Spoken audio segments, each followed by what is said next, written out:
Bonjour à toutes et bonjour à tous, bienvenue pour ce nouveau rendez-vous Deep Check. Nous sommes à Strasbourg pour checker la Deep Tech en Alsace.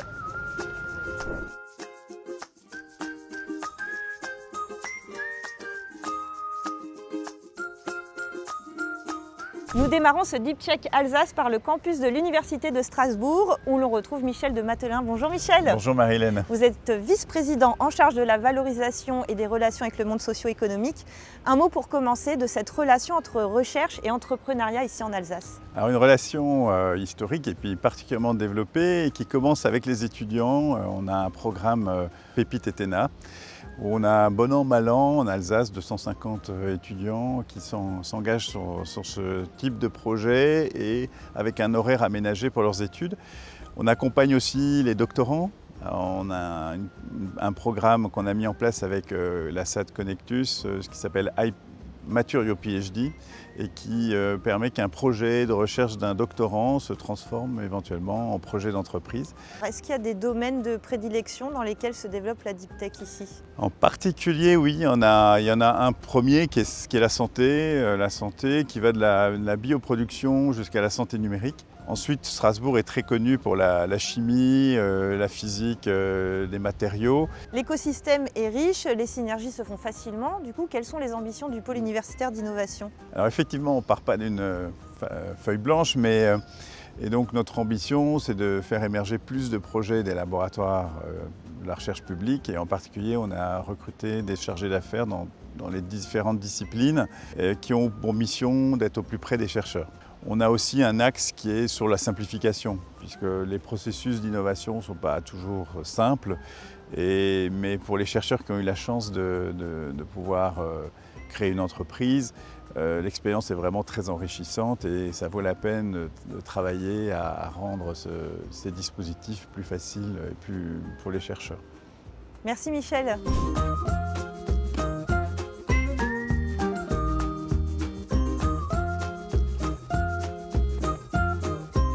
Premier check de ce Deep Check Alsace, nous sommes sur le site de l'hôpital civil de Strasbourg où je retrouve Niall Engines Vrana. Bonjour. Bonjour. Vous êtes CEO et cofondateur de Sparta Medical. Vous développez un revêtement antimicrobien et anti-inflammatoire pour les dispositifs médicaux.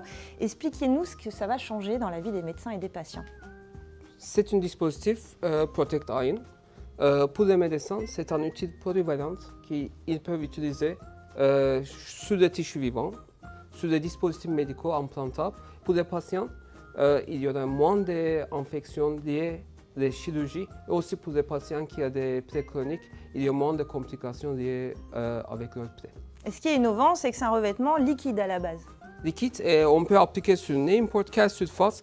Et avec l'auto-assemblage, il crée une membrane avec l'activité antimicrobienne et pro-cicatrisante. Quels sont vos projets pour l'avenir?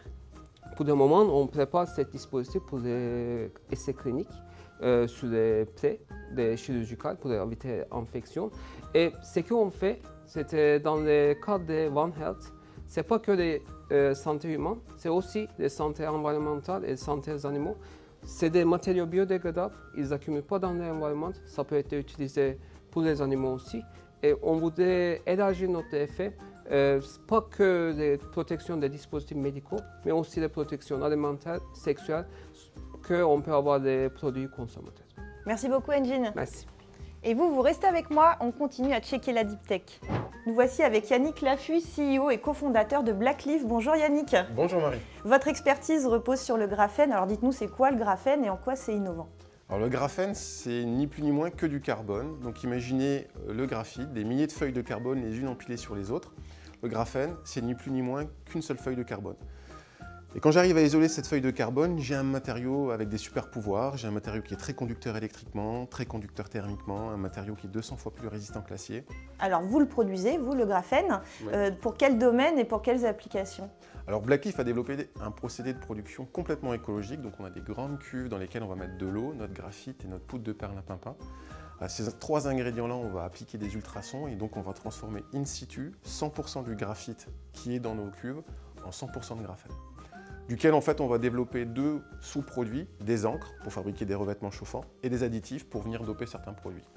Les encres vont nous permettre de fabriquer donc, des revêtements chauffants comme je l'ai dit, pour l'habitat, pour la maison de monsieur et madame tout le monde, l'intérieur des avions, l'intérieur des voitures. Donc tout ce qu'on va pouvoir venir chauffer, on va essayer de le chauffer.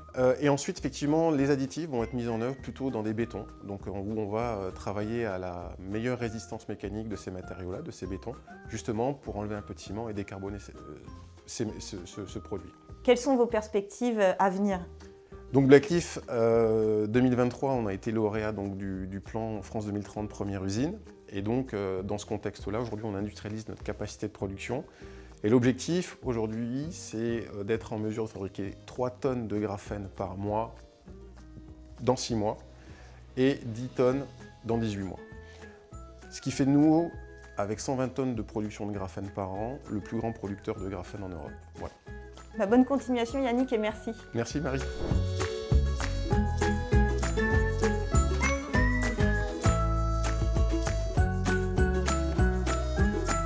C'est la fin de ce Deep Check consacré à l'Alsace. On vous donne très vite un prochain rendez-vous pour checker la Deep Tech ailleurs en France.